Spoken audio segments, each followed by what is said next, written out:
Hello, जय हिंद, नमस्कार दोस्तों। आप सभी का स्वागत है आपके अपने YouTube channel online GK free classes में। आज के इस क्लास में हम यूपी पुलिस होमगार्ड भर्ती परीक्षा 2026 के लिए पहला मॉडल पेपर लेकर आए हैं। और मेरे भाई, इस पहले मॉडल पेपर के अंदर हमने उन्हीं क्वेश्चनों को कवर किया है जो क्वेश्चन आपके यूपी पुलिस होमगार्ड भर्ती परीक्षा 2026 के लिए इम्पोर्टेंट रहेंगे। इसलिए आप सभी अभ्यर्थी एक बार इस पहले मॉडल पेपर को कंप्लीट जरूर देख लेना। और इस मॉडल पेपर के एंड में आप सभी को बताना है कि आपके टोटल कितने क्वेश्चन सही होते हैं। और यदि आप हमारे इस यूट्यूब चैनल से पहली बार जुड़े हैं तो इस यूट्यूब चैनल को कर लीजिए सब्सक्राइब और बेल आइकन को प्रेस करना, ताकि ऐसी शानदार क्लास का नोटिफिकेशन आपको सबसे पहले देखने को मिले। तो चलिए शुरू करते हैं आज के इस पहले मॉडल पेपर को बिना देरी के। पहला प्रश्न है आप सभी के सामने, 1857 की क्रांति की शुरुआत कहां से हुई थी? ऑप्शन ए है कानपुर से, ऑप्शन बी है झांसी से, ऑप्शन सी है मेरठ से, और ऑप्शन डी है दिल्ली से। तो यहाँ पर देखिए, इन चारों में से करेक्ट आंसर हो जाएगा सभी का ऑप्शन है सी। 1857 की क्रांति की शुरुआत हुई थी मेरठ से। तो पहले प्रश्न के अंदर करेक्ट आंसर हो जाएगा सभी का ऑप्शन है सी। और मेरे भाई, यहाँ पर देखिए, आप सभी के लिए बहुत ही इंपॉर्टेंट सूचना है। यदि आप पहली बार के अंदर यूपी पुलिस होमगार्ड भर्ती परीक्षा 2026 को क्रैक करना चाहते हैं तो हमने आपके यूपी पुलिस होमगार्ड भर्ती परीक्षा 2026 के लिए ऑल टॉपिक्स के ऊपर यानी कि ऑल सब्जेक्ट के हर एक टॉपिक पर मोस्ट इंपोर्टेंट 21,000 प्लस रामबाण क्वेश्चनों का मास्टर पीडीएफ सेट तैयार किया है। और जो भी अभ्यर्थी ये कंप्लीट मास्टर पीडीएफ सेट लेना चाहता है वो हमारे इस व्हाट्सएप नंबर पर कांटेक्ट करके ले सकता है। व्हाट्सएप नंबर है 7374826893। ये हमारा व्हाट्सएप नंबर है। इस व्हाट्सएप नंबर पर आप कांटेक्ट करके इस कंप्लीट मास्टर पीडीएफ सेट को ले सकते हैं। और मेरे भाई, इस कंप्लीट मास्टर पीडीएफ सेट की प्राइस हमने रखी है मात्र और मात्र 99 रुपए। यानी कि ये कंप्लीट मास्टर पीडीएफ सेट आपको मिलने वाला है मात्र और मात्र 99 रुपए की फीस के अंदर है।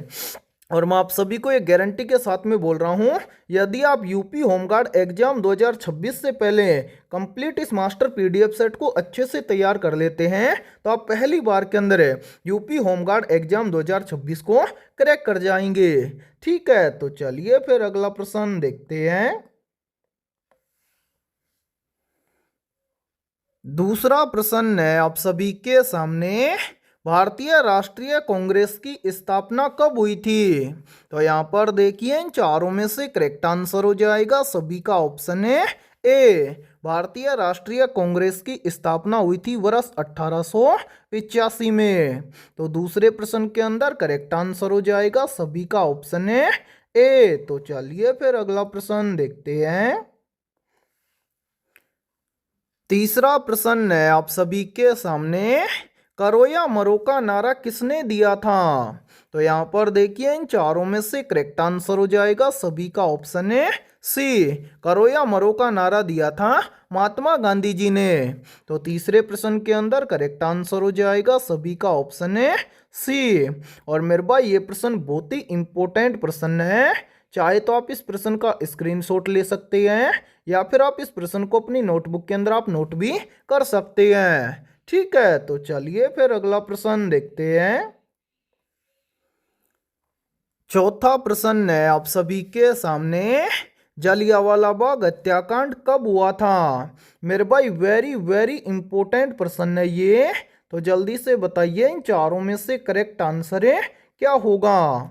आप सभी से पूछा गया है कि जलियांवाला बाग हत्याकांड कब हुआ था। तो यहाँ पर देखिए, इन चारों में से करेक्ट आंसर हो जाएगा सभी का ऑप्शन है सी।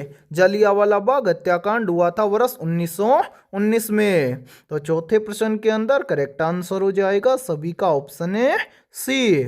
और मेरे भाई, यहाँ पर ध्यान से देखिए, यहीं से एक प्रश्न और बनता है और ये प्रश्न भी काफी बार एग्जाम के अंदर रिपीट होता है। प्रश्न पूछा जाता है कि जलियांवाला बाग हत्याकांड किस वर्ष में हुआ था और कहां पर हुआ था? तो मेरे भाई याद रखना, जलियांवाला बाग हत्याकांड हुआ था 13 अप्रैल 1919 में। कहां पर हुआ था? तो ये हुआ था पंजाब के अमृतसर में। ठीक है, इसको आप जरूर याद रखना। ठीक है, तो चलिए फिर अगला प्रश्न देखते हैं।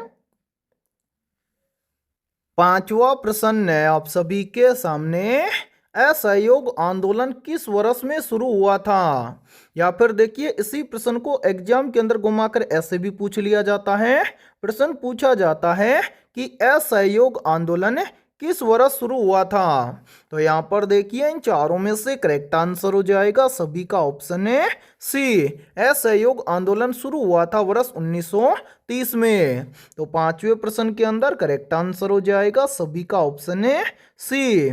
और मेरे भाई यहाँ पर देखिए, यहीं से एक प्रश्न और बनता है, और ये प्रश्न भी काफी बार एग्जाम के अंदर पूछा जाता है। प्रश्न पूछा जाता है कि भारत छोड़ो आंदोलन कब शुरू हुआ था? तो मेरे भाई याद रखना, भारत छोड़ो आंदोलन शुरू हुआ था वर्ष 1942 में। ठीक है, और इस क्लास के अंदर आपको एंड तक बने रहना है, क्योंकि इस क्लास के अंदर हमने बहुत ही शानदार और इंपॉर्टेंट क्वेश्चनों को कवर किया है, और सभी क्वेश्चन आपके एग्जाम के लिए भी इंपॉर्टेंट रहेंगे।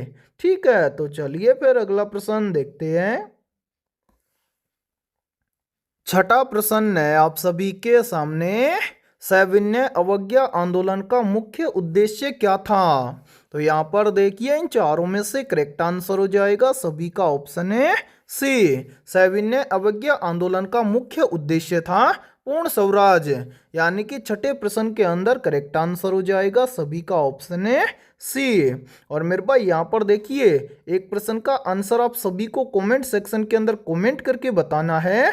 आप सभी को बताना है कि सविनय अवज्ञा आंदोलन किसने शुरू किया था। ठीक है, तो चलिए फिर अगला प्रश्न देखते हैं। सातवां प्रश्न है आप सभी के सामने, भारत छोड़ो आंदोलन कब शुरू हुआ था? तो मैंने अभी जस्ट आपको पीछे बताया था कि भारत छोड़ो आंदोलन शुरू हुआ था वर्ष 1942 में। तो सातवें प्रश्न के अंदर करेक्ट आंसर हो जाएगा सभी का ऑप्शन है डी। तो चलिए फिर अगला प्रश्न देखते हैं।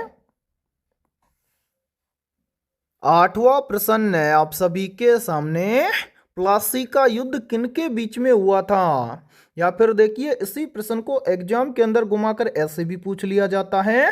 प्रश्न पूछा जाता है कि प्लासी का युद्ध किन किन के बीच में लड़ा गया था? तो यहाँ पर देखिए, इन चारों में से करेक्ट आंसर हो जाएगा सभी का ऑप्शन है बी। प्लासी का युद्ध लड़ा गया था अंग्रेज और सिराजुद्दौला के बीच में। तो आठवें प्रश्न के अंदर करेक्ट आंसर हो जाएगा सभी का ऑप्शन है बी। तो चलिए फिर अगला प्रश्न देखते हैं। नौवां प्रश्न है आप सभी के सामने, बक्सर का युद्ध कब हुआ था? ऑप्शन ए वर्ष 1757 में, ऑप्शन बी वर्ष 1761 में, ऑप्शन सी वर्ष 1764 में, और ऑप्शन डी है वर्ष 1772 में। तो यहाँ पर देखिए, इन चारों में से करेक्ट आंसर हो जाएगा सभी का ऑप्शन है सी।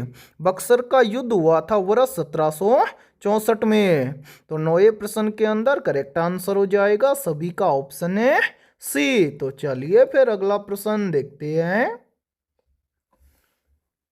10वां प्रश्न है आप सभी के सामने, काकोरी कांड किस वर्ष हुआ था? या फिर देखिए, इसी प्रश्न को एग्जाम में ऐसे भी पूछ लिया जाता है कि काकोरी कांड किस वर्ष में हुआ था। तो यहाँ पर देखिए, इन चारों में से करेक्ट आंसर हो जाएगा सभी का ऑप्शन है बी। काकोरी कांड हुआ था वर्ष 1925 में। तो 10वें प्रश्न के अंदर करेक्ट आंसर हो जाएगा सभी का ऑप्शन है बी। और मेरे भाई यहाँ पर ध्यान से देखिए, यदि ये क्लास आपको पसंद आ रही है तो जल्दी से एक बार इस क्लास को लाइक कर दीजिए, और यदि आप हमारे इस YouTube चैनल से पहली बार जुड़े हैं तो इस YouTube चैनल को कर लीजिए सब्सक्राइब और बेल आइकन को प्रेस करना, ताकि ऐसी ही शानदार क्लास का नोटिफिकेशन आपको सबसे पहले देखने को मिले। ठीक है, तो चलिए फिर अगला प्रश्न देखते हैं। 11वां प्रश्न है आप सभी के सामने, भगत सिंह को फांसी कब दी गई थी? तो यहाँ पर देखिए, इन चारों में से करेक्ट आंसर हो जाएगा सभी का ऑप्शन है ए। भगत सिंह को फांसी दी गई थी 23 मार्च 1931 को। तो 11वें प्रश्न के अंदर करेक्ट आंसर हो जाएगा सभी का ऑप्शन है ए। तो चलिए फिर अगला प्रश्न देखते हैं। 12वां प्रश्न है आप सभी के सामने, दांडी मार्च कब शुरू हुआ था? या फिर इस प्रश्न को एग्जाम में ऐसे भी पूछ लिया जाता है कि दांडी मार्च यात्रा कब शुरू हुई थी। तो यहाँ पर देखिए इन चारों में से करेक्ट आंसर हो जाएगा सभी का ऑप्शन है बी। दांडी मार्च शुरू हुआ था वर्ष 1930 में। तो 12वें प्रश्न के अंदर करेक्ट आंसर हो जाएगा सभी का ऑप्शन है बी। तो चलिए फिर अगला प्रश्न देखते हैं। 13वां प्रश्न है आप सभी के सामने, वंदे मातरम गीत किसने लिखा था? तो यहाँ पर ध्यान से देखिए इन चारों में से करेक्ट आंसर हो जाएगा सभी का ऑप्शन है बी। वंदे मातरम गीत लिखा था बंकिम चंद्र चट्टोपाध्याय ने। तो 13वें प्रश्न के अंदर करेक्ट आंसर हो जाएगा सभी का ऑप्शन है बी। तो चलिए फिर अगला प्रश्न देखते हैं।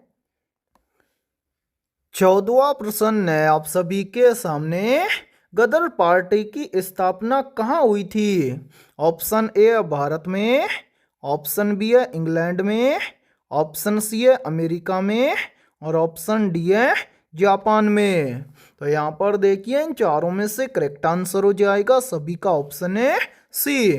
गदर पार्टी की स्थापना हुई थी अमेरिका में। तो 14वें प्रश्न के अंदर करेक्ट आंसर हो जाएगा सभी का ऑप्शन है सी। तो चलिए फिर अगला प्रश्न देखते हैं।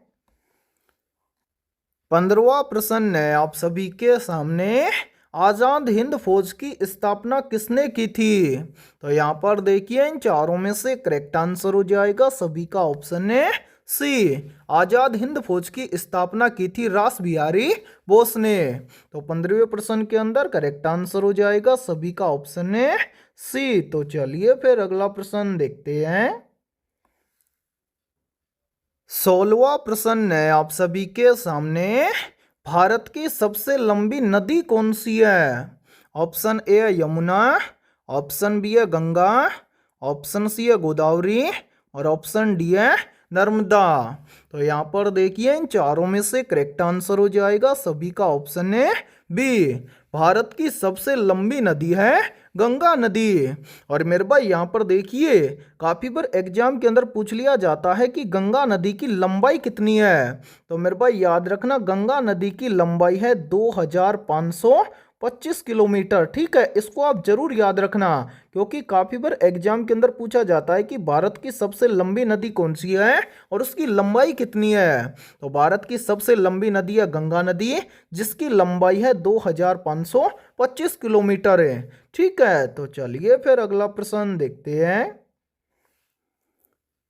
17वां प्रश्न है आप सभी के सामने, भारत का दक्षिणतम बिंदु कौन सा है? ऑप्शन ए है कन्याकुमारी, ऑप्शन बी है इंदिरा पॉइंट, ऑप्शन सी है रामेश्वरम और ऑप्शन डी है लक्षद्वीप। तो यहाँ पर देखिए इन चारों में से करेक्ट आंसर हो जाएगा सभी का ऑप्शन है बी। भारत का दक्षिणतम बिंदु है इंदिरा पॉइंट। तो 17वें प्रश्न के अंदर करेक्ट आंसर हो जाएगा सभी का ऑप्शन है बी। तो चलिए फिर अगला प्रश्न देखते हैं। 18वां प्रश्न है आप सभी के सामने, कर्क रेखा भारत के कितने राज्यों से गुजरती है? या फिर देखिए इसी प्रश्न को एग्जाम के अंदर घुमाकर ऐसे भी पूछ लिया जाता है। प्रश्न पूछा जाता है कि कर्क रेखा भारत के कितने राज्यों से होकर गुजरती है। तो यहाँ पर देखिए इन चारों में से करेक्ट आंसर हो जाएगा सभी का ऑप्शन है सी। कर्क रेखा भारत के 8 राज्यों से होकर गुजरती है। और मेरे भाई यहाँ पर देखिए यहीं से एक प्रश्न और बनता है और ये प्रश्न भी काफी बार एग्जाम के अंदर रिपीट होता है। प्रश्न पूछा जाता है कि भारत के किस राज्य की सबसे लंबी तट रेखा है या सबसे लंबी तट रेखा वाला भारतीय राज्य कौन सा है? तो याद रखना सबसे लंबी तट रेखा वाला भारतीय राज्य है गुजरात राज्य। ठीक है, और इसी के साथ में देखिए यदि आप पहली बार के अंदर यूपी पुलिस होमगार्ड एग्जाम 2026 को क्रैक करना चाहते हैं तो हमने आपके यूपी पुलिस होमगार्ड एग्जाम 2026 के लिए जीके, जीएस, साइंस और करंट अफेयर्स के ऑल टॉपिक्स के ऊपर करीब 21,000 प्लस रामबाण क्वेश्चनों का मास्टर पीडीएफ सेट तैयार किया है। और जो भी अभ्यर्थी ये कंप्लीट मास्टर पीडीएफ सेट लेना चाहता है वो हमारे इस व्हाट्सएप नंबर पर कांटेक्ट करके ले सकता है। व्हाट्सएप नंबर है 7374826893। ये हमारा व्हाट्सएप नंबर है। इस व्हाट्सएप नंबर पर आप कांटेक्ट करके इस कंप्लीट मास्टर पीडीएफ सेट को ले सकते हैं। और मेरे भाई इस कंप्लीट मास्टर पीडीएफ सेट की प्राइस हमने रखी है मात्र और मात्र 99 रुपये। यानी कि ये कंप्लीट मास्टर पीडीएफ सेट आपको मिलने वाला है मात्र और मात्र 99 रुपये की फीस के अंदर है। और मैं आप सभी को ये गारंटी के साथ में बोल रहा हूँ, यदि आप एग्जाम से पहले इस कंप्लीट मास्टर पीडीएफ सेट को अच्छे से तैयार कर लेते हैं तो आप पहली बार के अंदर यूपी पुलिस होमगार्ड एग्जाम 2026 को क्रैक कर जाएंगे। तो जल्दी से जाइए और इस व्हाट्सएप नंबर पर कांटेक्ट करके इस कंप्लीट मास्टर पीडीएफ सेट को ले लीजिए और एग्जाम से पहले अपनी कंप्लीट तैयारी को मजबूत बना लीजिए। ठीक है, तो चलिए फिर अगला प्रश्न देखते हैं। 19वां प्रश्न है आप सभी के सामने, थार मरुस्थल किस राज्य में स्थित है? तो यहाँ पर देखिए इन चारों में से करेक्ट आंसर हो जाएगा सभी का ऑप्शन है बी, थार मरुस्थल राजस्थान राज्य में स्थित है। तो 19वें प्रश्न के अंदर करेक्ट आंसर हो जाएगा सभी का ऑप्शन है बी। तो चलिए फिर अगला प्रश्न देखते हैं। 20वां प्रश्न है आप सभी के सामने, हिमालय की सबसे ऊंची चोटी कौन सी है? मेरे भाई वेरी वेरी इंपॉर्टेंट प्रश्न है ये। तो जल्दी से बताइए इन चारों में से करेक्ट आंसर क्या होगा। आप सभी से पूछा गया है कि हिमालय की सबसे ऊंची चोटी कौन सी है। तो यहाँ पर देखिए इन चारों में से करेक्ट आंसर हो जाएगा सभी का ऑप्शन है सी, हिमालय की सबसे ऊंची चोटी है कंचनजंगा। तो 20वें प्रश्न के अंदर करेक्ट आंसर हो जाएगा सभी का ऑप्शन है सी। तो मेरे भाई आज की इस क्लास के अंदर इतना ही। यदि ये क्लास आपको पसंद आई है तो जल्दी से एक बार इस क्लास को लाइक कर दीजिए। और यदि आप हमारे इस YouTube चैनल से पहली बार जुड़े हैं तो इस YouTube चैनल को कर लीजिए सब्सक्राइब और बेल आइकन को प्रेस करना, ताकि ऐसी शानदार क्लास का नोटिफिकेशन आपको सबसे पहले देखने को मिले।